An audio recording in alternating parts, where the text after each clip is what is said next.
Okay, thank you very much for the introduction. So, today I am talking about cultural computing. My background, my creative background is art, because I am an artist. And then, so today, before I talk about cultural computing, I show you some recently my works. This is Kyoto University's Digital Archives Center will be start opening on 31st October in this year.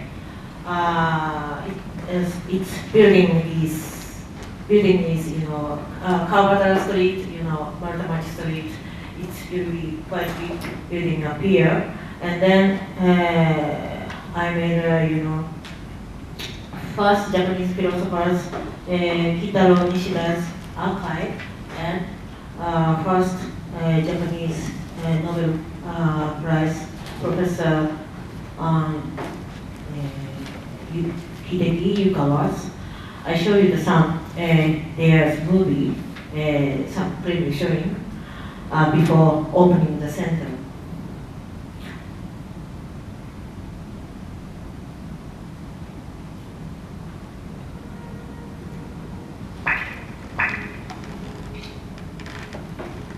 And then he's Kitaro Nishida, and music by yesterday's Toshinori Kondo's trumpeters.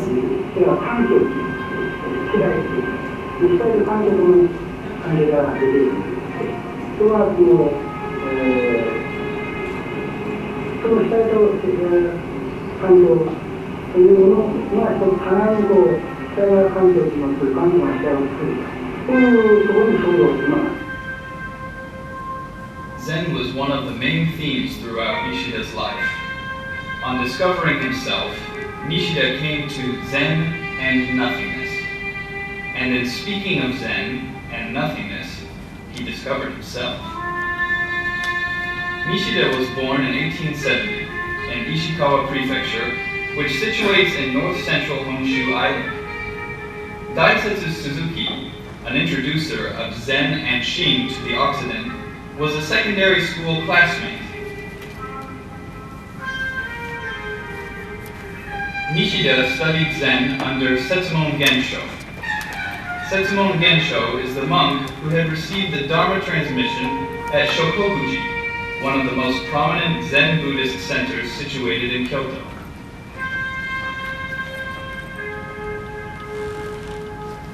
Gensho had once been a Kokutaiji temple kancho, or a Buddhist bishop in the Kanazawa area, where Nishida Kitaro had been living his secondary school life. At that time, Nishida Kitaro and Setsumon Gensho came to know each other.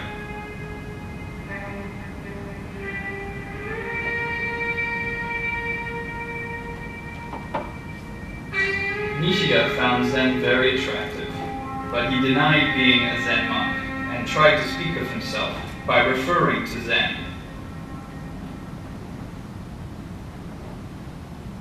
In other words, he tried to discover himself and the philosophical being through Zen practice, and to describe Zen in philosophical terms, and vice versa. He tried to build a new thought through this procedure.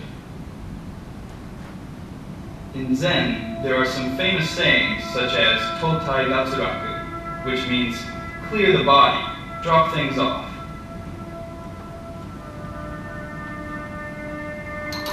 Kyaka Shoko, which means look under your feet.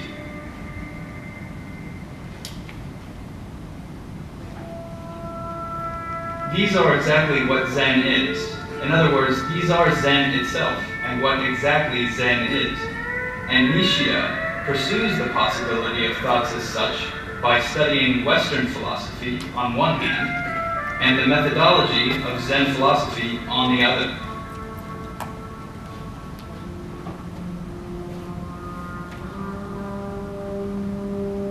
Nishida's struggle first bore fruit as a book, Zen no Kenkyu, an inquiry into the good.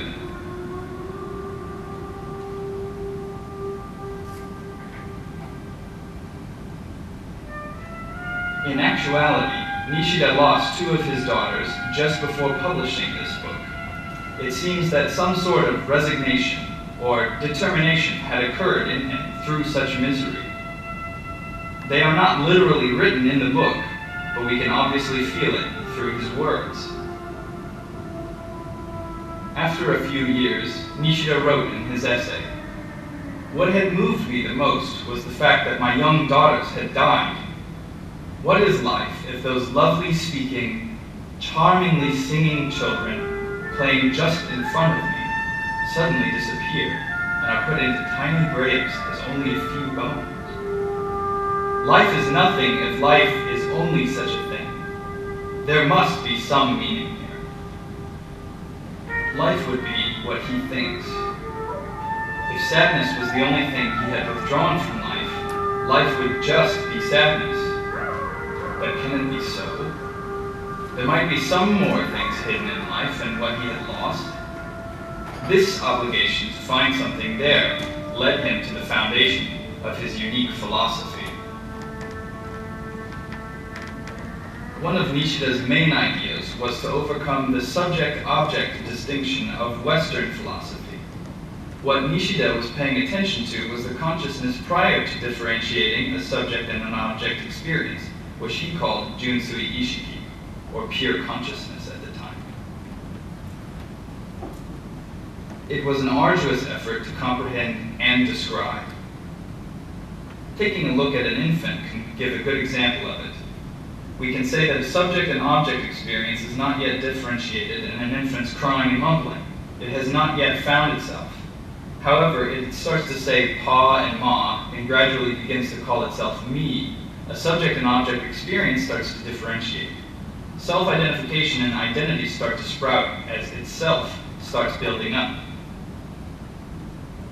Unfortunately, we tend to forget about these facts prior to self-identification and start our experiences upon concrete selves. Studying the philosophy of Nishida obliges us to reflect upon ourselves in life in such a way.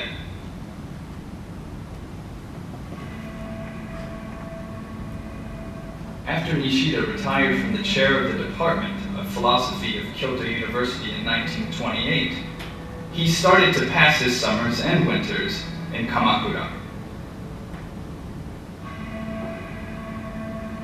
It has inspired him to have some new ideas and visions. He presents his ideas successively as Ippansha no Jikakuteki Taikei, the self-aware system of universals in 1930,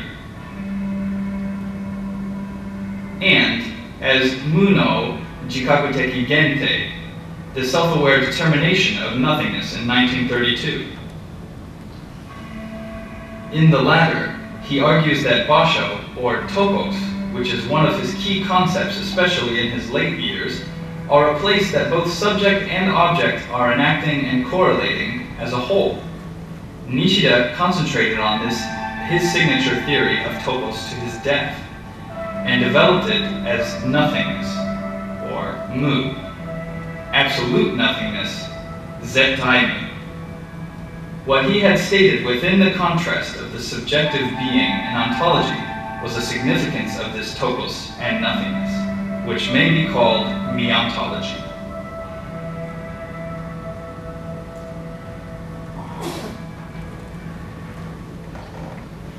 Nishida then focused on enacting correlations within the topos of absolute nothingness.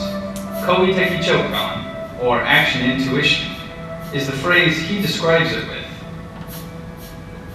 He gradually starts to think about the energy that generates in a place and the effect that is active while someone is acting.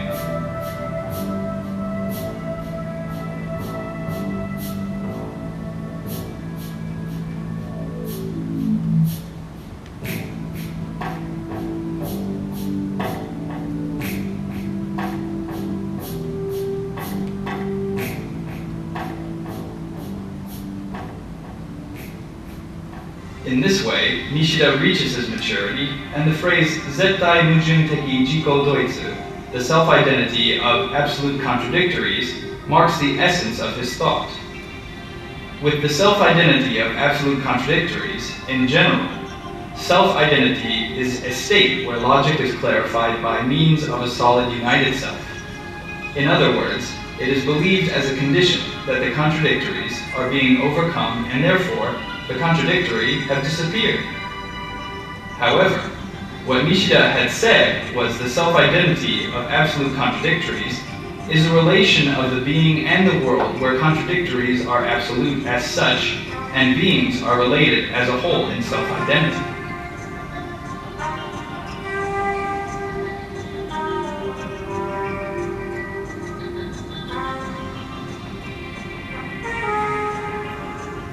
Daisetsu Suzuki, Nishida's lifetime friend, has called this Sokuhi logic. Sokuhi, which literally means A is A because A is not A, is a saying that is very difficult to grasp. In general, is becomes yes or it is. However, he states it as A is A because A is not A. So what does is not mean? The thought could come to a halt right there, but it is at this point that absolute affirmation takes place, which was quite similar to and was also deemed Sokuhi logic by Suzuki, but slightly different from Nishida's self-identity of absolute contradictories.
So, Nishida says, creativity is, looking at, a very important environment and history, and also objective. And so next, my archive movie is Yukawa's archive. This movie is, point is his creativity is behind. 先ほど申しましたように、自然現象には本質的な不確定性があるにもかかわらず、そういうものがあってもですね、そんな中をやり方もすぐやれる。これは非常に確率的な手法を非常に使っているということです。そういうことのどういうものを使って制御能力が大きな不確定な自然という部分があるにもかかわらず、それを確定しているように使っていくことができる。使い方っていうんですけど、もっとよくわかるのは、選挙の時になって、選挙の時になって、選挙速報ってあるわけですね。当選確率ってことではですね。これは全部投用して、当選確率って。これリアルすぎるですよね。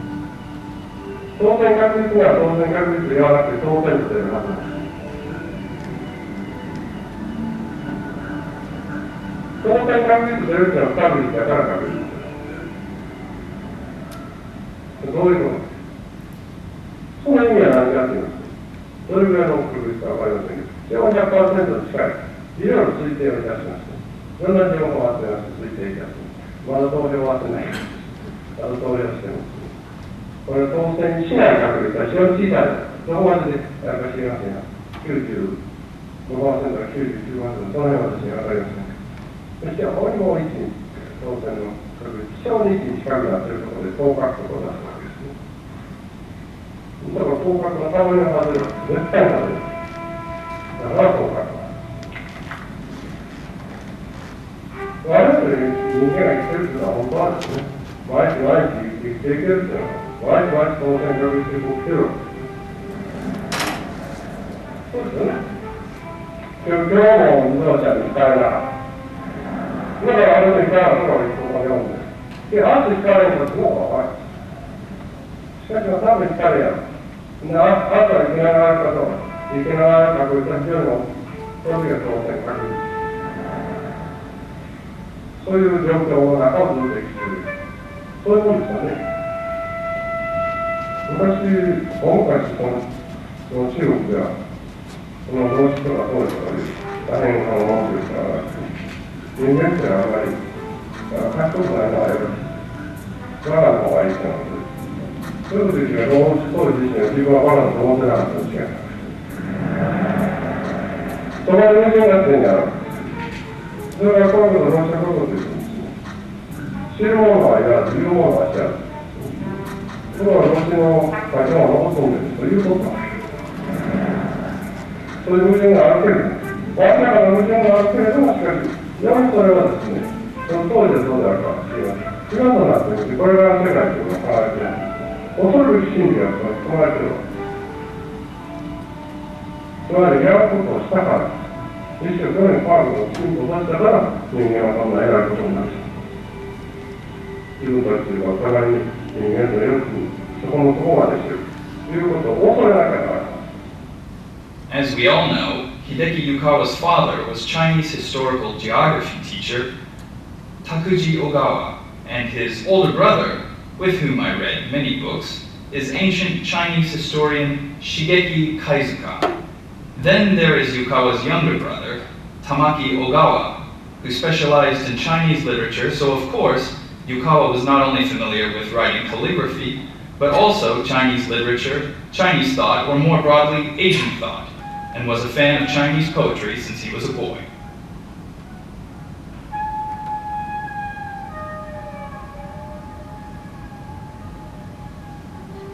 I think he was taken aback by Lao Tzu and Chuang Tzu's so-called Taoism. Following this, Hideki Yukawa first theorized about elementary particles, and I think it is evident in how he focused on the Lao Tzu, Chuang Tzu thought found deep within Basho's haikus.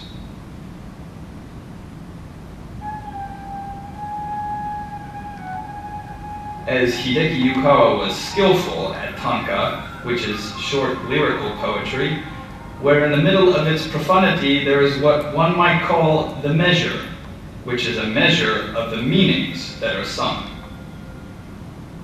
And of course, many of the songs grasp his own true feelings. Take the following song, for example. Walking along the line of defeated warriors, looking for a brother, longing to see him alive. A dog crouching, a frog croaking, wandering down a road of darkness and shallowness. An elderly lady shows me to a deserted room. On a silent tummy mat, a martin poops. So over time, Hideki Yukawa advanced to the third high school of Kyoto University, or what was known as the third high school back then, and despite of course having an interest in science and physics, he kept reading Kitaro Nishida. Also around the time of Yukawa's entrance into the third high school, Nishida was lecturing weekly on introductory philosophy, which would go on to become Nishida philosophy. And Yukawa gained an interest in his lectures, as well as those of mathematician Kiyoshi Oka, in differential and integral calculus. What I thought was amazing about Hideki Yukawa was, aside from his scientific results, how the East and science and his father's influences, as well as his rivalry with his brothers, allowed him to read tanka, write calligraphy, and tie it all back to science. I get the feeling, to put it another way, that as a scientist, Yukawa could pick up on things that ordinary scientists would not have realized.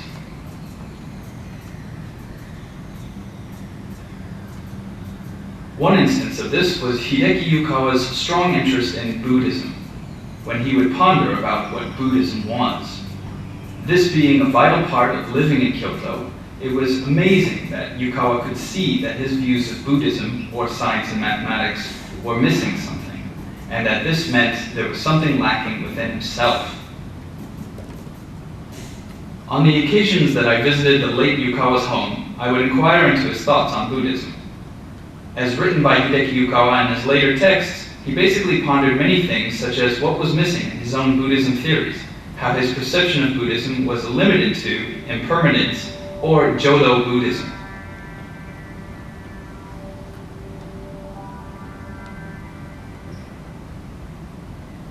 It was enhanced by Honen or Shinran as parts of Japanese Buddhism, which led to the concept of Namu Amida Buddhism and Jodo.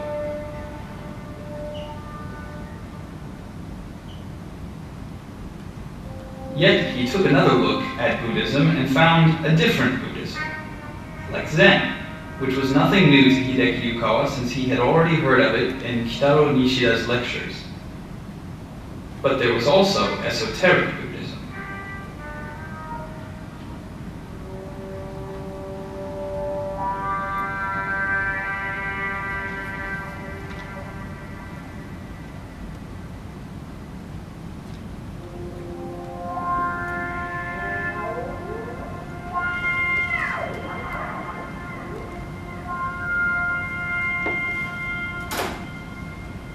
There was something quite special about esoteric Buddhism as a part of Japanese Buddhism.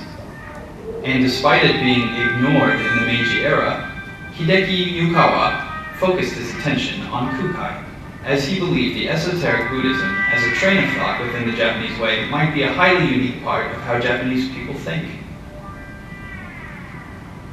It would be strange for Jodo Buddhist scholars to suddenly turn to this point of view of Kukai. It would not be easy for them. For those practicing Zen, it would be difficult to move on to Jodo, as well as Kukai. But as a scientist, Hideki Yukawa constantly pondered what was lacking within himself. This engrossed him. He went through the ingenious works of Kukai to find what was lacking within himself, and while immersing himself in Kukai, he felt something was missing in European logic and logos, as he studied theoretical physics, science, and of course most importantly logic. Due to this dissatisfaction, he came in steady contact with and focused on the philosophies of a Japanese intellectual named Bayan Miura, who would be known as a scholar of reasoning following the mid-Edo era. And Yukawa set out to discover what was missing within himself through Japanese thought, Buddhism, and logic.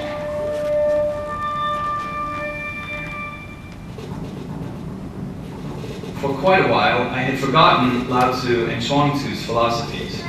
4 or 5 years before, I recalled studying Chuang Tzu for a moment while thinking about elementary particles. Then I thought, within the elementary particles, there must be undifferentiated parts among the various elementary particles that have not been differentiated. At that time, I thought if there was any word that I knew that described this, it would be Hundu. Normally, a theoretical physicist would not apply Hundun in such a case. There was a time when I would ask the late Hideki Yukawa about his theories of measurement. In measurement theory, you need at least one photon to be able to see the smallest particles, which means you need to shine the smallest light on the smallest particle in order to see it. And in fundamental measurement theory, this means the smallest particle itself is disturbed by the smallest light, and therefore unidentifiable. However, I took this to mean that science will not progress any further, and when I approached Hideki Yukawa with this problem, he said the following. It depends on how you view the difference between what you see and what you do. If you stay focused on that difference, science will cease to progress. Nothing will happen. What you see with, what you plan on seeing with, is what is important. What you have is here, and what you see is over there.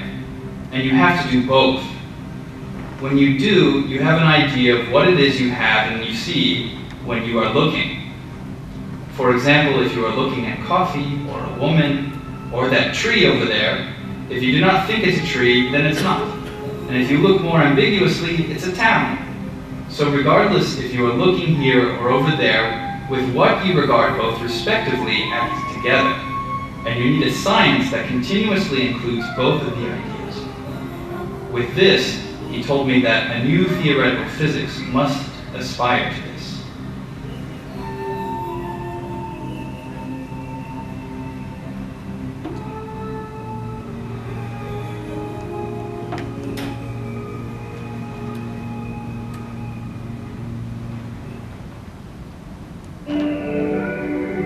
And after that, he wrote this tanka. Be land and sky, a voyage or lodge, birds and humans come and go. That's it. So,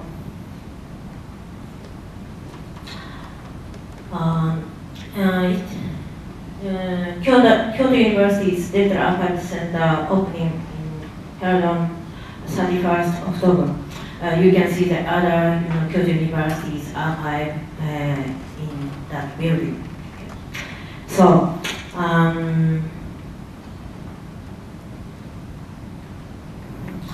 so now I'm talking about cultural computing. So cultural computing method is, how, take a method, aesthetics, or, like a rule or methodology, to and then making a connected to the visual analogy and metaphor and like a allegory. And then it's visual because visual analogy, involved to the human's spirit, feeling, and the ethnology and story. And so, especially Japanese culture. I'm talking about Japanese culture because I'm Japanese. So, roots of the spirit is very interesting. A pair of the this is Japanese god, and this is Buddhism god. For example, Dainichi Nyorai connected to the sun goddess, like that. This is some very interesting syncretic fusion of Shintoism and Buddhism connected stuff. And also, Japanese cultural aesthetics, important things is, like this, wabi-sabi, and it is, very similar with, esprit, like that. It's called, Japanese say another word is iki. And then another example is, T7 meats. It is a very simple and but in a very spirituality and a very natural process, like that. And another point of view is how Japanese culture period from Chinese culture. Chinese culture, calligraphy, poem, and Buddhism, and of course, Zen Buddhism also, sansui painting. In painting also coming from China to Japan, and Tao, and like that. And then in Japan, Japanese aesthetics make involved to the more different things.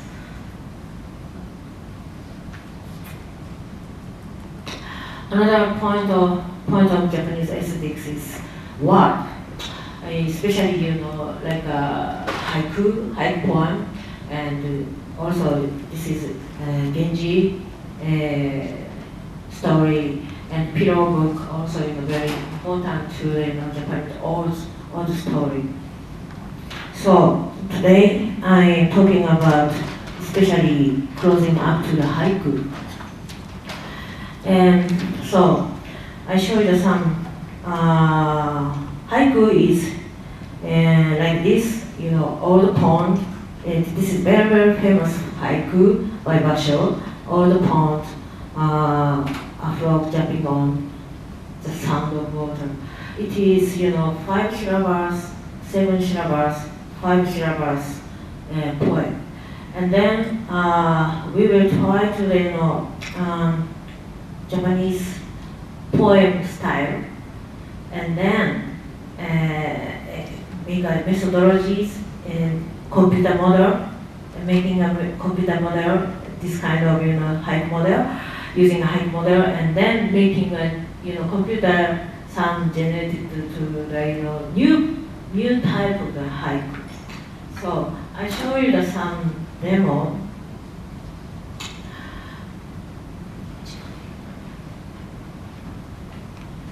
And it is, 5 syllables, 7 syllables, 5 syllables, and the system, I show you some demo. And then please show to the, my paper in abstract. And its system is, first thing is like a library. It is called Seigo Matsuoka's my collaborator made a very conceptual library town, and then user using to choose to one books like a Shakespeare or Goethe or like another country's book and another different kind of the book, and then people marking to the text on the book, like Shakespeare or Goethe's, and then making a new type of haiku.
Support system that allows you to experience Japanese culture through haiku by hitching together phrases from the context of 1,000 Books and 1,000 Nights in the navigation City of Books.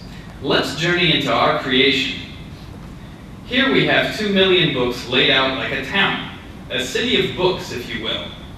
There is a vast array of books, dictionaries, chronological tables, encyclopedias, etc. In the east, there are books from all over Asia.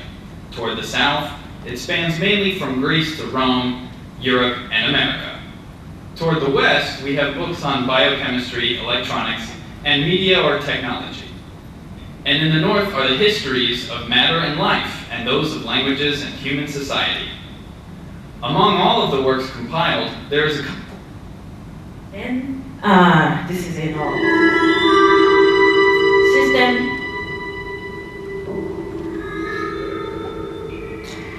This is a library town, and then I think here is mostly audience is physics people, and then I'm choosing to some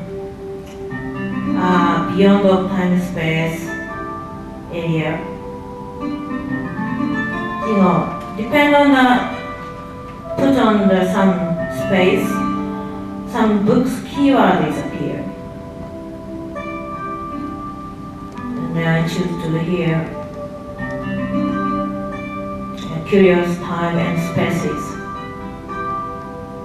And Georgie Gamoff's Mr. Tompkins' Wonderland appears. And then my collaborator Seigo Matsuoka's books, 1,000 Nights, 1,000 Books is kind of books, some talking about books. critics. Here is George Gamo's books.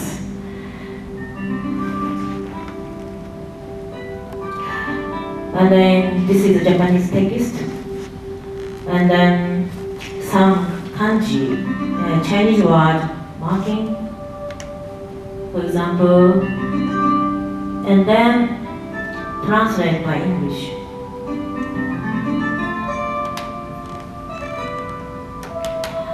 Green marking is some temporary marking.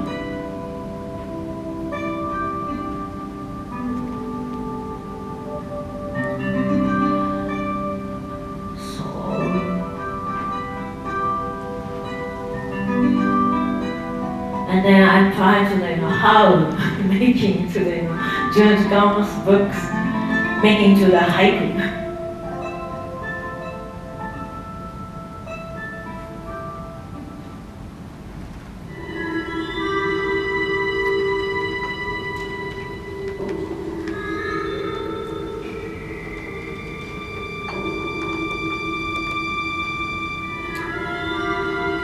So I just do the forward, and then finally I'm deciding to the two words, it's seen and contact.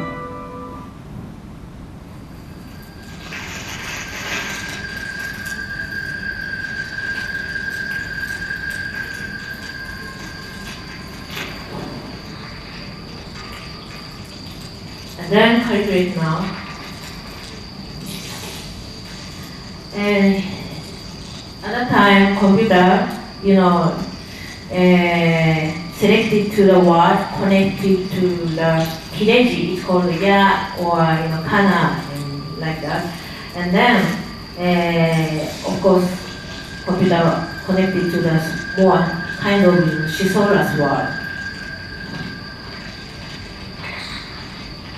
This is the English haiku up here.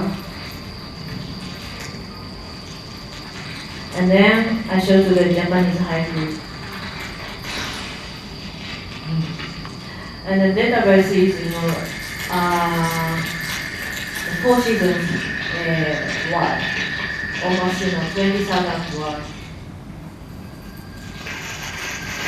And then next haiku calculations. Using the same word, content and it seems.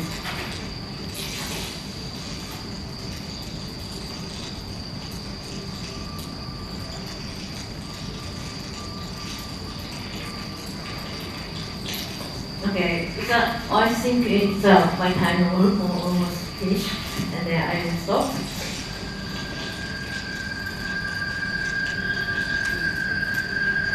So that's it. Thank you.